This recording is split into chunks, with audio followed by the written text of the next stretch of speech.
This next CD is the importance of closing. Closing is the art of helping people to make a decision that's good for them. This is one of the most important things you can ever learn. The key for the professional is that the decision to go ahead must always be the best interest of the person you're helping. If it's not, you should never ask nor allow the person to go ahead. If it is, you have a moral obligation to ask and to help them clearly see how and why it's in their best interest to go ahead. Closing consistently and artfully is directly related to your beliefs about selling. See, if you believe that salespeople are pushy, overbearing people who are out to take advantage of people, it's going to be impossible for you to ever act in a way to successfully help people make those decisions that help them, move forward. You're going to subconsciously avoid asking the tough questions that allow people to see why they should go ahead. What's going to happen is if you see that as being pushy, as being direct, as being a pushy salesperson, you're going to always be really hesitant about doing that. You're going to feel self-conscious.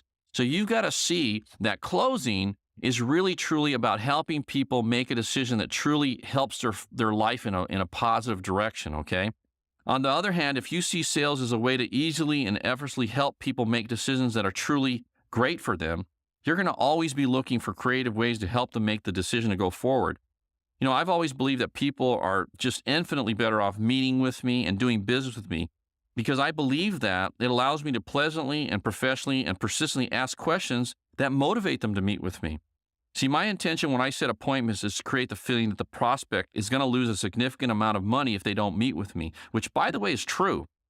I found that people are much more motivated by the fear of loss than they are by the prospect of gain.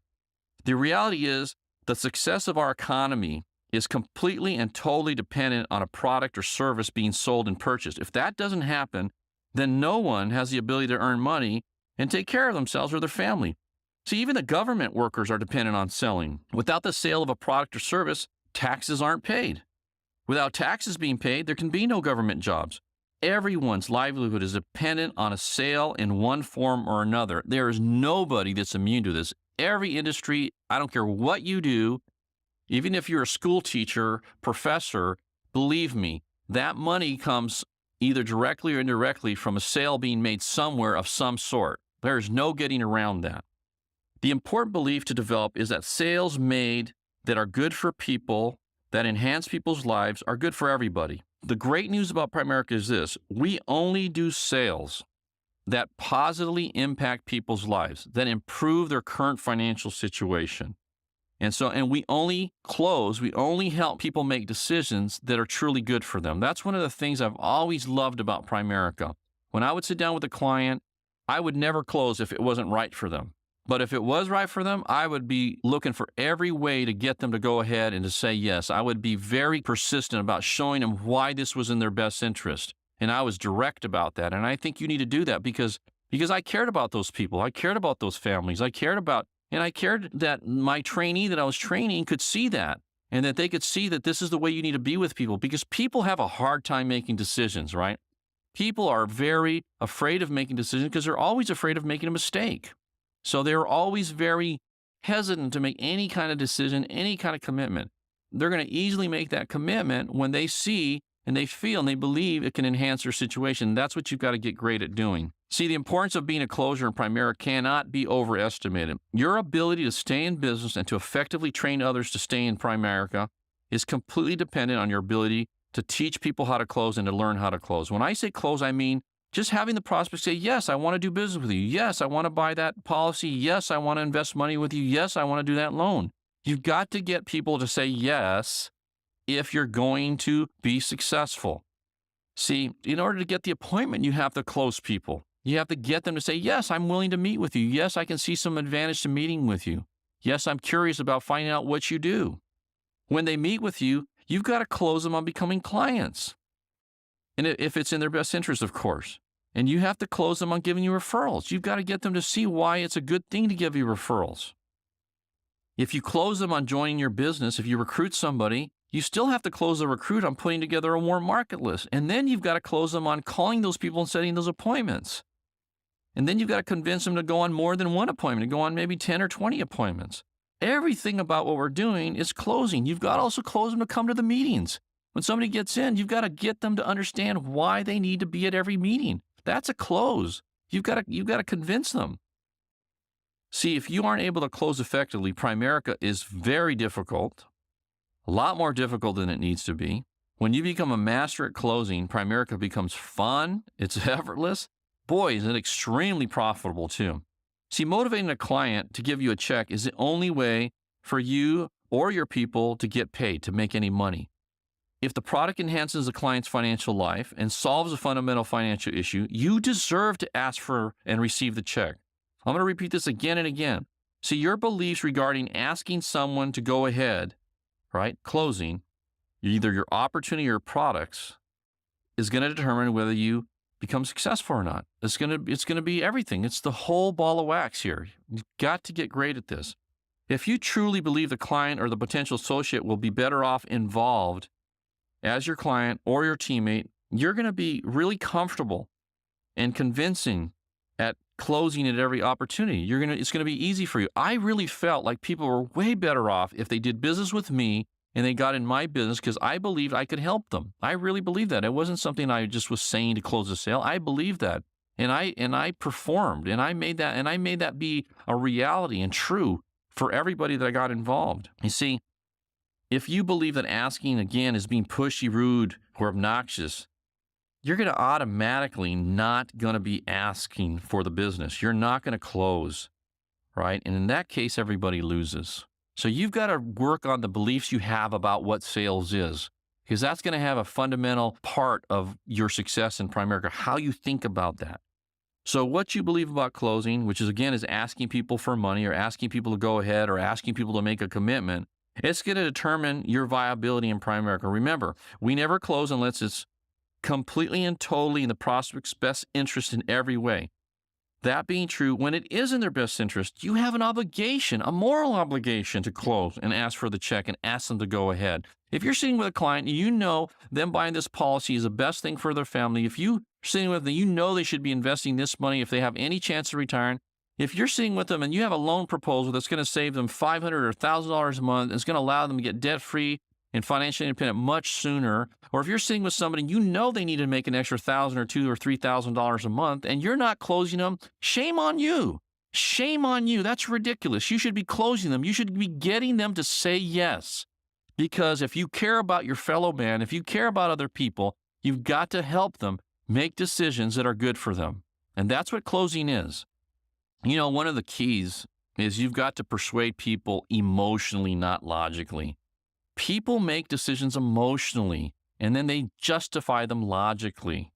Nobody makes decisions logically and justifies them emotionally. It's the other way around. And I don't care who you are. Even computer geeks, they get all excited emotionally about the new latest gadget, and they want to get it, and they want to be able to brag to their friends about they got this or that, and I got a faster this or that, and I got the cooler this or that. Even computer geeks do that. They do it emotionally, and then they justify how it's going to make everything more effective and efficient logically later. But they always make them emotionally. I don't care who you are. You make every decision emotionally, and then you justify it logically. So you've got to understand that when you're dealing with people. You've got to close emotionally. You've got to talk about how it's going to affect their family, how it's going to get them to accomplish their dreams and goals, how it's going to get them where they want to go, how it's going to make them feel, how they're going to look in front of their peers or their friends. You got to sell the vision of how they're going to end up and where they're going to be and how it's going to impact their lives in a positive way. And then you're not going to have any problem closing people on anything. That's why you get in the business. Why would you recruit somebody in the business? Because you could accomplish your dream life. You could live in that house on the beach, Martin. You could drive that Continental GT. You can go on that vacation to Fiji and in Europe, man. You can do all that. You can send your kids to college of their choice. If they qualify to get into Harvard and it's $50,000 a year and you're making $1 million a year, you can send them there and not worry about it, man. How awful would it be if you had a kid that came home and said, Dad, I got into Harvard, and you go, you know what, I'm sorry, son, but I can't afford to send you there. You're going to have to go to the community college. Would that be horrible? That'd be awful to have that situation happen. You need to talk to people out there. That's why you need to get in this business. That's why you need to make more money. That's why you need to do this, man, because your life can change. You can live the way you've always dreamed of living. You're better than you think you are. Man, look, you can do anything. You've got to do it emotionally. You got to ask questions. You got to constantly be asking questions, asking the right questions, questions that when they answer, clearly shows it makes sense for them to go ahead. That's what you've got to do. And you got to do it in a pleasant way, in a professional way, not in a aggressive, overbearing way, but in a way that shows you care about them. People who don't understand people believe that giving tons of information and telling people more about their product or service is what sells their product or service. But that's not right. See, what you've got to do is you've got to find out, what do people really want? Ask questions. What do you really want? And then you got to show them how, by being involved with you either as a client or a representative, you can help them get that you're the guy that can help them accomplish what they want. That's what you've got to do. See, the most important thing you must do is find out exactly what the prospect wants. Only we can do that, folks, is by asking questions. This is important because people are motivated by what they want. We're all motivated by that. We know what we want. We all know what we want, right? And if we run across somebody or something or some product that can help us get what we want, we'll go to great lengths to get that product or service or do that thing. We'll do it. So you've got to show them that you can get them what they want, and they'll automatically be motivated to go ahead with the products, the F&A, the services, or the business opportunity. Here's some of the questions you might ask. Bill, is retiring sooner than later important to you? Would it be more important to you to be able to retire 5 to 10 years sooner than you're currently on pace to? Do you have a debt freedom date set? In other words, do you know exactly when you're going to be completely debt-free?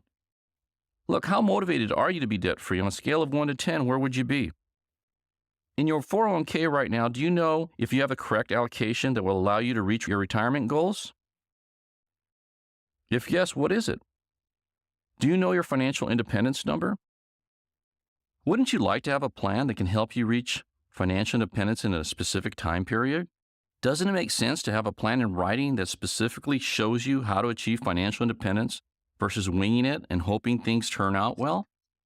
Is there anything much more important than investing an hour or so to make sure your children's education is paid for and so that you can retire well and become debt-free? Do you plan on retiring in your present job or profession? Have you ever entertained having and owning your own business? If you could earn what you're currently earning or more while being your own boss, wouldn't you rather be your own boss than stay in your job? What's your plan to change careers or start your own business?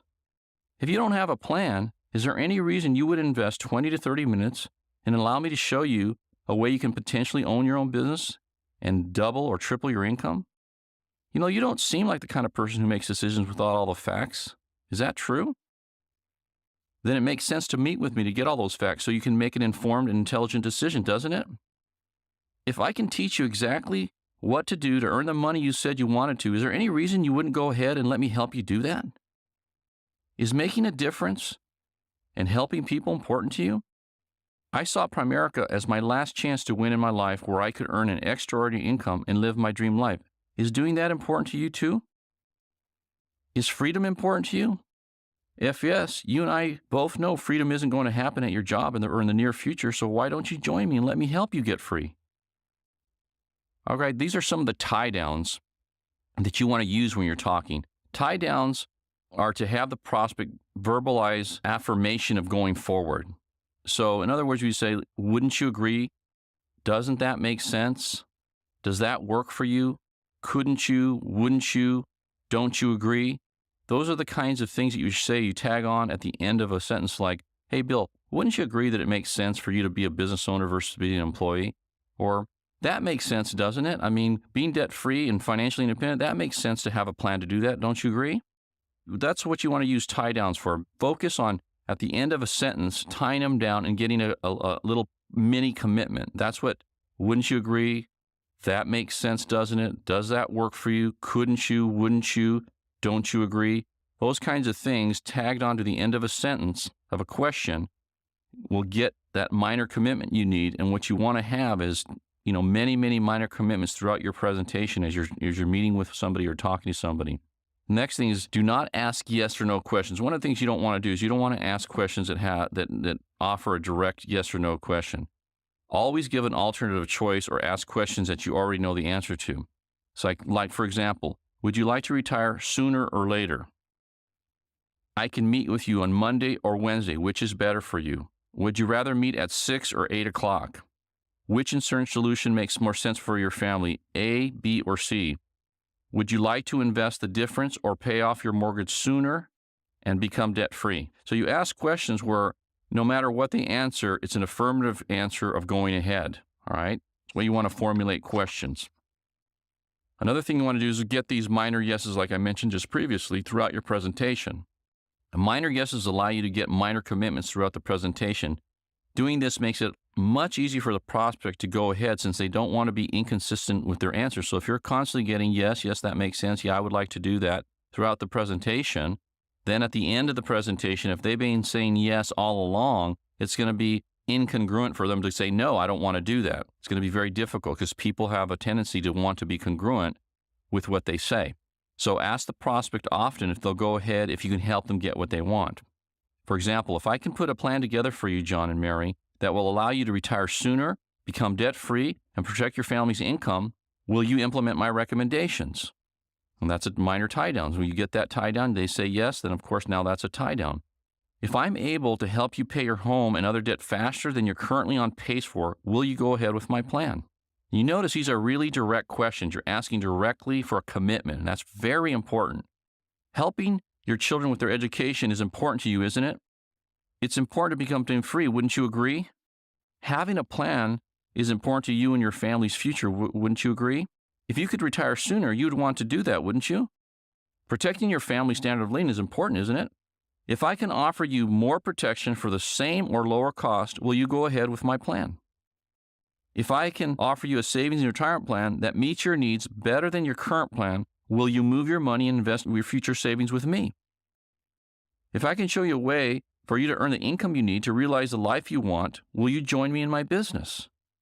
If I can help you to earn the extra income you need to accomplish your goals, would you join me in my business? So you can see, well, these are just getting minor yeses. These are the kind of questions should be interspersed throughout your presentation, always asking for a minor commitment. If you do that, when you get to the end, getting them to go ahead is going to be just real natural. It's not even going to be you're not going to be having to close. You're not going to have a lot of objections. It's going to be really, really easy. The other thing is you want to learn how to bring out the hidden or real objections because people, when they're afraid to go ahead, usually the reason that people are afraid to move forward is because they're afraid of making a mistake, okay? There's something there that's holding them back, especially when you have all the evidence is saying to them, look, this makes total sense, you should go ahead. Oftentimes, people will still be afraid of moving forward, and the real reason that they're not talking to you about right now that's holding them back, and usually it's the fear of making a mistake, okay? So this is how you handle that. You say something like this, John, I'm really puzzled and concerned. Why aren't you going ahead? And so I don't make the same mistake with a future client. Would you mind telling me the real reason you're hesitant to go ahead? What I'm doing here is I'm just trying to find out what the real reason is so I can deal with it. I can't deal with, I want to think it over, or that doesn't make any sense. That's not really the real issue. John, I feel badly that you aren't going ahead when it's clearly in your best interest to do so. I obviously did something wrong or I haven't been clear. Would you mind telling me what it is so I don't make the same mistake with future clients? Again, you're going to bring out what the real reason is. John, I'm really confused. Why aren't you going ahead? Would you help me out? Is it something I did or I said, or is it the fact that I can offer you more protection for less money? Or is it that I can help you get out of debt 10 years sooner? Or is it that I can save you, $50,000 in interest? Or John, could it be the money? What is the real reason you're not going forward? In other words, you want to find out. Hey, John, sometimes when people are hesitant to go ahead, when it's obvious they should, like in this situation, it's usually because the person's afraid of making a mistake. By the way, this is true, especially when they might have made a previous mistake, like buying cash value insurance or making a bad investment choice. They don't want to make another bad investment choice, right? Or they're embarrassed that they made the bad investment choice in the beginning and they don't want to make a change because they don't want to admit that they made a mistake. Are you kind of concerned about making the right decision? Of course, they're going to say yes. Well, let's recap one more time what we're going to do for you. And then what you do is you recap all the features and benefits of making the change. And you dollarize it and what they're going to, you let them know what they're going to lose, how much they're going to lose by not going ahead. If the solutions you present improve their financial situation and it's clear they should go ahead, you got to ask yourself the questions that lead to the real reason or reasons they're not going ahead. Not closing hurts the client. It wastes your time. If you care about your client's financial well-being, you must master the art of getting to the final objection and close them. I can't stress this point enough. You must truly care about your client and the well-being of their family. This is evident when you only present solutions that improve upon their current situation, and you close in a compassionate, caring way. You have a moral obligation to close when it's clearly good for them. And this is especially important because the financial service industry is not looking out for the client today who's in the middle market. We're their only hope. You must know and believe that this is true, and it'll allow you to, kind of soothe people's fears, the fear of making the wrong decision. And what you want to do is keep them in financial situations that benefit them and out of financial situations that do not benefit them. And finally, do not leave the client's home if they don't fully understand what they're purchasing and why it's good for them. I think a lot of the reasons that people have bad persistency is when they leave a client's home, the client doesn't really understand what they're getting involved in. Lots of times people use their relationships to get people to buy, and then later on they start thinking about it, and they're not sure why they even bought it or if it makes any sense, and all they can see now is a monthly expense. And when people really understand what they're buying and what it's going to do for them and how it's going to change their life and how it's going to offer them more security, more peace of mind, a safe retirement, all that, when they really understand that, what's going to happen is they're going to not be hesitant to go ahead. Bad persistency is generally the result of a client not fully understanding what we're offering them. So it's always a mistake to close a sale based on the relationship only. They've got to know how the solutions are going to help them get what they want. They have to feel like you're a caring friend who's looking out for them and leading them to where they ultimately want to go. They really understand what the whole program is, and this is a plan to get them where they want to go financially. When I'm sitting down with a client, my main focus is I'll tell them all the time. I say, listen, John and Mary, the whole point of this exercise tonight is for me to help you formulate some sort of a plan to get what you guys really want in your life, to live where you want to live, to educate your kids, to vacation like you like to vacation, to be charitable to the things that are important to you, to have a peace of mind that the future is going to be fantastic, okay? That's the point here. I'm going to get you what you want. If you allow me to help you, I'm going to get you exactly what you want. And I can help you do that a lot more quickly if you work with me, especially if you join my business. I know I can do that, okay? And I know you'd be great at this. So let me help you, create the life you dreamed of, because I know I can do that. I know the kind of people that you are, kind of credibility you have, the quality of people that you are. There's no doubt in my mind that you could be super successful. Number one, if you follow these recommendations. Number two, especially if you get involved in Primerica with me. I know I can help you become successful much, much more quickly than you ever could with anybody else. And I'm here to help you. I'm going to be your financial coach, and I'm going to be your success coach. Let me help you do that. One of the things you must do too is you need to ask for the close a minimum of 5 times, all right? Statistically, the true professional will ask up to 5 times for people to go ahead. People are hesitant to say yes until they believe you actually can deliver what they want. The key to being able to ask repeatedly is the tone in which you ask and your level of caring about the people that you're trying to help and how much you want to help them with their financial situations. People can feel if you're simply trying to earn a commission or you truly care about their well-being. Never let anything get in the way of always doing what's in the best interest of the client. When you believe that whatever is good for the client is good for you, you're not going to have any problem closing easily, okay? And don't be afraid to ask several times, in a different way and to find out exactly what's holding them back. Okay, guys, getting firm commitments is an essential part of closing. One of the things that, if you focus on getting firm commitments when you're on appointments or when you're talking to people, you're going to really waste a lot less time. And you're going to get people to act much more quickly, and you're going to be more efficient, which means you're going to make more money in the time that you're spending. All right. So how do you do that? Let's assume that you're on an appointment and you're sitting with a client and you've gone through the presentation and you've actually gone all the way through and you've done the F&A input sheet, and now you're done and you're going to leave and go run the F&A and come back another day with all of the solutions, right? You might have closed a life sale already. You should have done that, but assume that you didn't close a life sale and you didn't close any business yet and you just finished it. What I would do and what I used to do before I left somebody's house is I would focus very intently on getting a very clear and firm commitment from the client, because it was my thought that if I couldn't get a firm and clear commitment from the client, I would not come back to visit this client, because there's no point to go through all the work of doing an F&A and all this research and all this work, spending an hour, 2 or 3 or 4 hours working on an F&A program for a client, and then come back and them say, sounds good, I want to think about it. That is not going to happen. So the way that you prevent that from happening is that you get very clear on the commitment with the client. So let's say I'm sitting down with Martin and Denise Flores, right? We've gone through the whole thing. We didn't close any business for whatever reason. They don't have their policies there, and so I couldn't really do that. So I put everything down, and I look over to them. I say, hey, Denise and Martin, you told me that you guys, you wanted to, live at the beach someday. You want to send your kids to college and be able to pay for that. You want to travel more. You want to retire really well. You want to have less stress in your life. Denise, you were telling me that you don't want to work anymore, and you love for the fact that at some point that Martin could make more money and so that you could stay home with the children. And you have all these different goals and aspirations. And then we also discovered that based on your current level of income and your current career, accomplishing all these things is impossible, right? Is that right? And I'd get a comment. They'd say, yeah. I said, okay. Well, when I come back, I'm going to come back with some solutions that are going to either completely or at least partially move you in that direction. There's no doubt in my mind that's going to happen. I am going to help you in a really dramatic fashion, all right? And I'm going to help you with your, protection. I'm going to help you with, hopefully we can do a loan for you. I don't know. If not, we're going to help you in another way. We're going to put together an investment strategy for you to accomplish, all of the goals you have financially.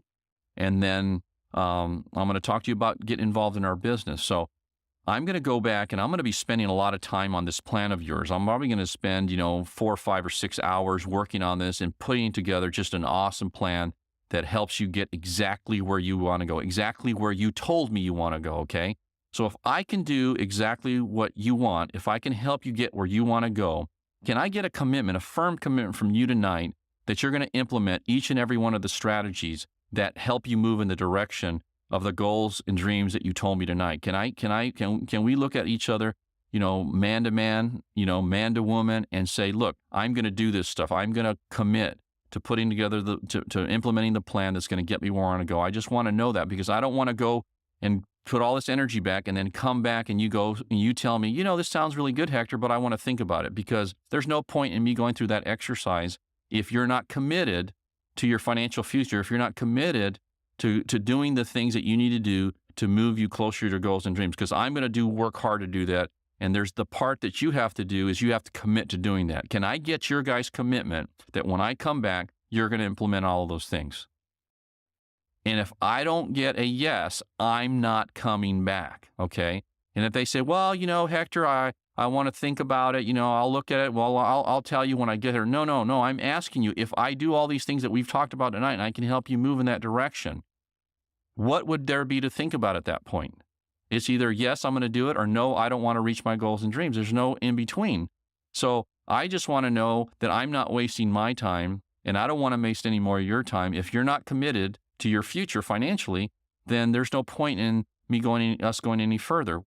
Can I get a commitment from you that you're going to say yes to everything that makes sense that night? To the loan, if I can show you how I can reduce your debt, if I can show you, well, we already know you need the protection, but I'm going to get your policy, and if I can improve upon your life insurance policy, can I assume you're going to say yes to that? And if I can show you an investment strategy and investments that will help you move where you want to go, can I assume you're going to go ahead and do all of those things? Can I get your commitment tonight? And then shut up and listen, right? Because they're either going to say yes, or they're going to say, I want to think about it. Say, look, well, I need to know for sure. If they say, I can't make that commitment, I want to think, okay, well, great. I tell you what, I'll take this stuff. When you're ready to make a commitment to completely take care of your financial future, I am going to be more than happy to come back with your plan and help implement that plan. You can give me a call. Here's my card. I'd love to talk to you. Most of the time, that's not going to happen. But I'm telling you, if I can't get their commitment, I'm not coming back. See, you can only get run around in Primerica if you let people run you around.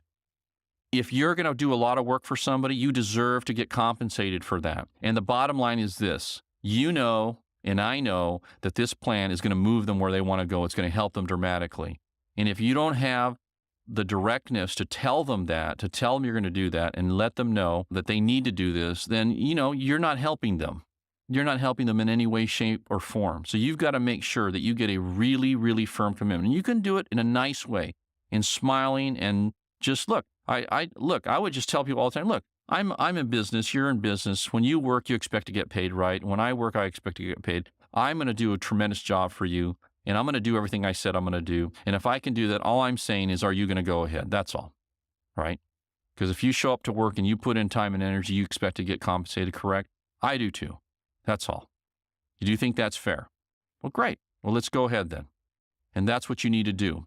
Don't be afraid to ask for commitment.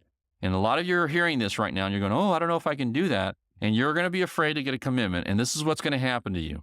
You're going to get run around. You're going to have to go back 2 or 3 times, and it's going to be your own fault, and you're not helping them, and you're not helping yourself. And then what's going to happen is your wife or your husband's going to go, you're gone all the time. You're not getting any results. I think you should quit that Primerica thing. And that's your fault. You need to be direct. You need to ask for what you want. You need to get a commitment. You need to deliver on what you tell them you're going to deliver on. That's the key. If you deliver, it'll all work out. Believe me, okay? And if you can't deliver, you don't deserve the business. But if you can, you do. So get commitments. Make sure you always get a commitment, whether it's on an appointment. If you're sitting down with a potential recruit, you should get a commitment from that person as well. Or if you're calling people for an appointment, you get a commitment. Always be working at getting commitments. The key to getting what you want is asking directly for what you want. One of the next CDs is going to be overcoming all the objections, and the next CD is going to cover all of the information regarding how to do that. In conclusion regarding closing, guys, it's everything. If you're ever going to become wealthy, all right, if you're ever going to build a great business, and even if it's not Primerica, your ability to close, which means basically getting people to say yes to you, yes to your product, yes to your service, yes to your opportunity. That's what closing is, okay? Getting people to say yes. If you learn how to do that, there's no limits to what you can do. If you don't learn how to do that, everything's going to be difficult. It's going to be frustrating. It's going to be tough. So you might as well just learn how to do it because it's all technique. It's simply learning how to ask questions in the appropriate way. Once you learn it forever. It's kind of like riding a bike. Folks, I've been doing this a long time. I haven't ridden a bike in, I don't know, maybe a year. I know for sure if I went out and there's a bike out there, I can get on that bike and ride it. I have no problem. I know that I can do that, okay? It's just like this stuff, okay? I've mastered it so well that I haven't really even been on an appointment for years, since 1992 or 93. But I know it so well, it's like riding a bike. Once you've got it, you own it. You never have to relearn it again. You always know it when you really get it. And I promise you, it will help you become wealthy if that's what you want to do. It makes everything fun and exciting. And some of the things you're going to learn here are going to help you in your personal life too. I promise you, right? You know, just the idea of learning how to get what you want and ask for what you want makes every part of your life better. I promise you that. Okay. So good selling, good closing. Look forward to seeing you win big.